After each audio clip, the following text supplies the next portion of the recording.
प्रेरितों के समय में आप पढ़ेंगे, प्रेरितों की किताब से 3 अध्याय, पतरस और यूहन्ना बाइबल बताता मंदिर में जा रहे थे प्रार्थना के लिए, और बाइबल बताता है उस मंदिर के द्वार पर एक जन्म का लंगड़ा बैठाया जाता था। प्रतिदिन वो किस लिए बैठता था? कि लोग जो आए वो कुछ ना कुछ दे के जाएं। ठीक है, वो लंगड़ा था, वो बैठा था, ध्यान से सुनिएगा, वो लंगड़ा था, वो बैठा था, वो इंतजार करता था जो मंदिर में जाए तो कुछ ना कुछ दे के जाए। लेकिन बाइबल बताता है जब यीशु के लोग, सुनिए ध्यान से, जब पतरस और यूहन्ना जाते हैं मंदिर में तो बाइबल बताता है वो लंगड़ा भिखारी कुछ पाने की आशा में ताकने लगा। चलो बाबा कुछ तो मिलेगा, 1 तो आए, 2 तो आए, हालेलुया। लेकिन बाइबल बताता है जब वो ताक ही में था तो पतरस और यूहन्ना ने कहा कि भाई मेरे पास सोना चांदी नहीं है, लेकिन जो मेरे पास है मैं देता हूं। भिखारी भी सोचा होगा चलो ठीक है, बोला पहले नहीं है, नहीं देंगे, अब कह रहे हैं कुछ तो है, देंगे, चलो ठीक है कुछ तो मिले। उसको नहीं पता था कि वो जन्म से जिस बंधन में बंधा है वो आजाद होने वाला है। हालेलुया, ये है सुसमाचार की ताकत। आप जा रहे हैं दुकान पर नमक लेने के लिए ना, कभी भी आप रास्ते में भी आश्चर्य कर्म कर सकते हैं, यह हकीकत बात है,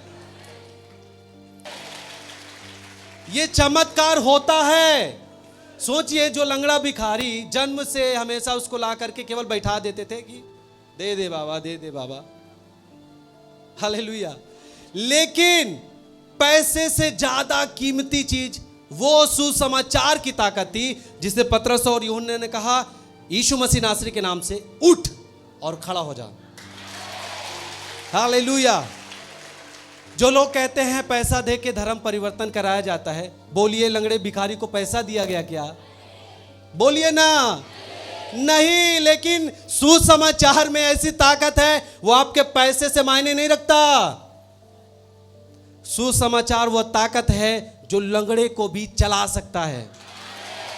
यदि आपके अंदर सुसमाचार है और आप सोच रहे हैं कि मैं सुसमाचार चलते हुए रास्ते में, स्कूल में पढ़ते समय, तैयारी करते समय, पुणे में, मुंबई में, आप जहां भी रहते हैं, आप सोचे हैं कि मैं सुसमाचार का काम करूंगा, तो आप किसी भी समय आप चमत्कार कर सकते हैं।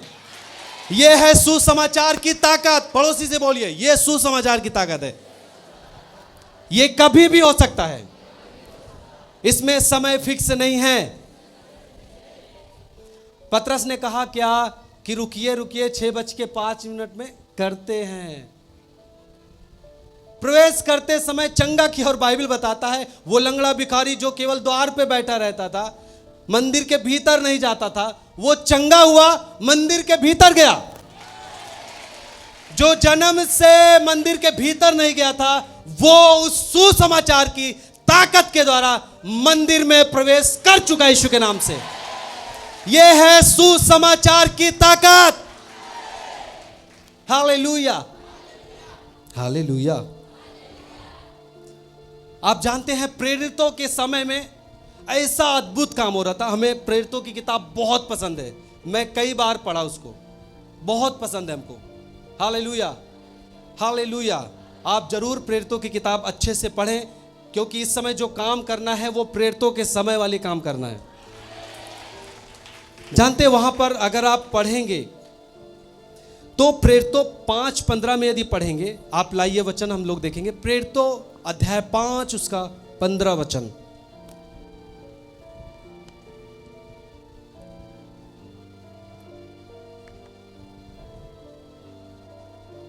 यहां पे लिखा है, यहां तक कि लोग बीमारों को सड़कों पर ला ला कर खाटों और खटोलों पर लिटा देते थे कि जब पतरस आए तो उसकी छाया ही उनमें से किसी पर पड़ जाए। बाइबल बताता है जितने लोगों के ऊपर छाया पड़ती थी ना, वे सब चंगे हो जाते थे। यह है सुसमाचार की ताकत। हालेलुया। पतरस आपके जैसा भी नहीं था। आप तो पढ़े लिखे हैं ना, आप बीए किए हैं, कुछ लोग अच्छी पढ़ाई किए हैं। पतरस केवल मछली पकड़ने वाला था। मछली पकड़ के शाम को बाजार लगाया, 150 जितना मिला सब, बस इतना काम करते थे। लेकिन आज सुसमाचार की वह ताकत जो पतरस के अंदर है, उसकी परछाई से भी परमेश्वर सामर्थ के काम कर रहा था। यह आपके भी जीवन में होगा यीशु मसीह के नाम में।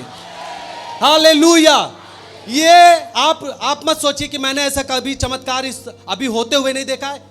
आप नहीं देखे, लेकिन बाइबल में विश्वास करिए, ऐसा चमत्कार कभी भी हो सकता है। हालेलुया। क्या ये आम बात है किसी परछाई से ऐसे लोग चंगे हो जाएं? ये परमेश्वर की ताकत जो सुसमाचार है, वही केवल ये काम को कर सकता है।